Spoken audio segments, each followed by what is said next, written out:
kind of a terrible idea. I always knew that. Hey. That was a performance just then. Walking onto camera, I was standing here. I had to focus the lens, hit record, walked off camera, walked on.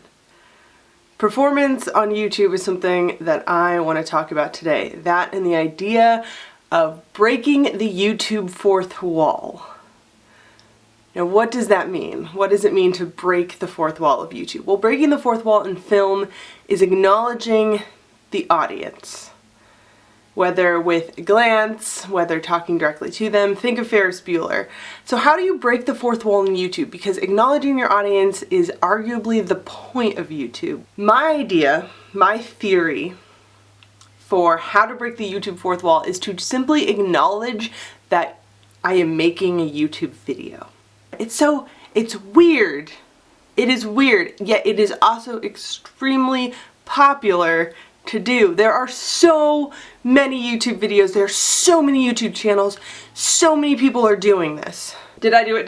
Did I do it just then? Did I break the fourth wall by talking about how weird this is? I think more so it is breaking character. How do you break character when you're being yourself and you're being genuine, you're not fake, you're just talking to your camera about whatever? How can you break character? Easy. You stop the script. Now, you may say to yourself, I don't script my videos. They come to me off the top of my head as I'm filming, and that's totally true, and I do that a lot. In fact, this isn't scripted at all. It is premeditated though. And I think that's what I mean by character. It is premeditated. You are performing.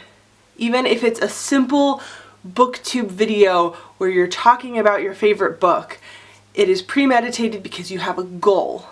You have an experience that you want the audience to have, and you are in control of that experience. YouTube videos are made to be easy to watch. Here's an example.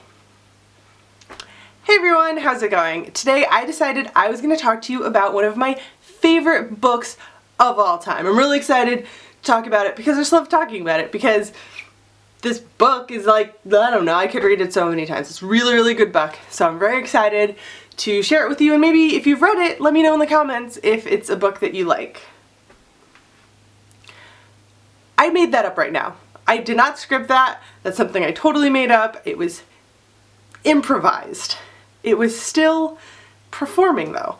And I was myself. I wasn't trying to be someone else or act like someone else. I was just being me naturally, but it was still performance. It was still premeditated. So I think to have a YouTube video that is not premeditated, that is not performance, it will not be easy to watch. It'll be long, it'll be a lot of just staring into space because you're thinking, you know. I think one way of breaking the YouTube fourth wall would be to post this entire video without editing it at all. But that wouldn't be fun. That wouldn't be easy to watch. That wouldn't be something that anyone would really choose to consume. That's not what you do, right? So why do I want to break the YouTube fourth wall? It seems that breaking the YouTube fourth wall is doing YouTube badly. It is not knowing how to correctly do YouTube. Maybe some people do it without realizing it because they don't edit their videos, they don't have editing software, maybe they just don't think about that or don't care, so they post super long videos and there's lots of pauses and ums and thinking and like restarting. That's breaking the YouTube fourth wall, and that's not what people do.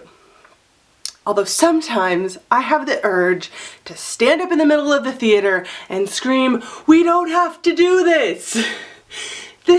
We can go home. This isn't real. Those are high school students pretending to be old people. It's fake. We could just leave. This is awful." No disrespect to high school theater. I was in high school theater, but it's that feeling of you just want to tear it down. Just the whole thing. Just tear it down. Yell at yourself about how weird you are and ask yourself this very important question: why am I doing this?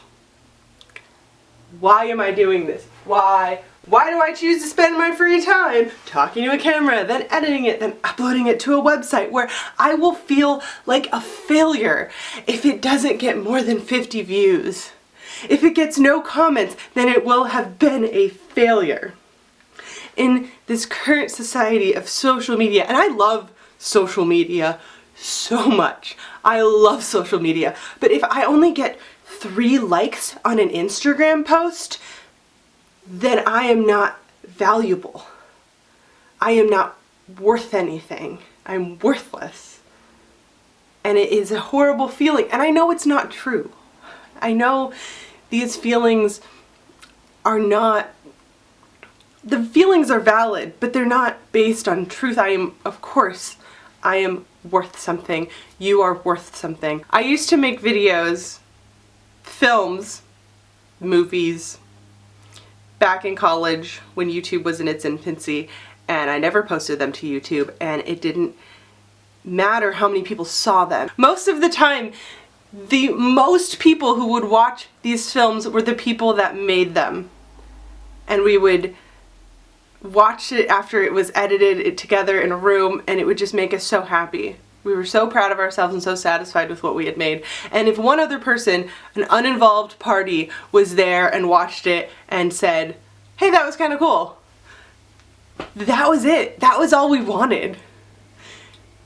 But now, if your video gets 100 views, which most of my videos average around that, it's seen as if, oh, you're nobody. If you have under 30,000 subscribers, you're pretty much a small YouTuber. And that is baffling to me because 10 people would see my films in college.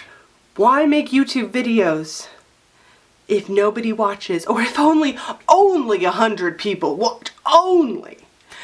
Why do it at all? Why make art if nobody is going to pay me to make it? Why write if no one is ever going to read it? And when you start to think of things that way, you start to realize that the reason you make art, the reason you create something new, express yourself, it's not to be great.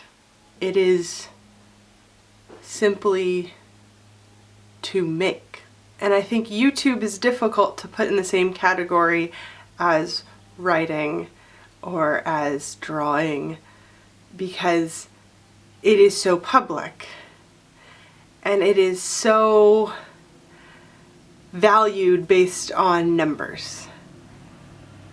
And when my job, my career, is assigning value to channels based on their numbers, it is so difficult to separate my personal life from that and to say, oh, I don't care about numbers. Because I do. Because Tessa was right. People want to be liked. Okay.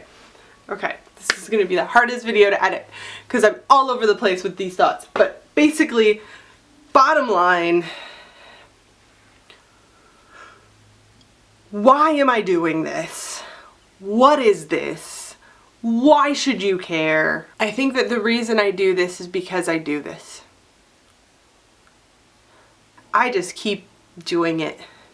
So if you're on board for more of this, then welcome.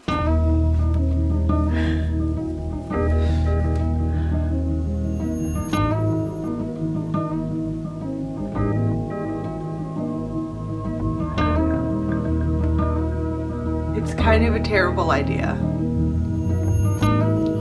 I always knew that.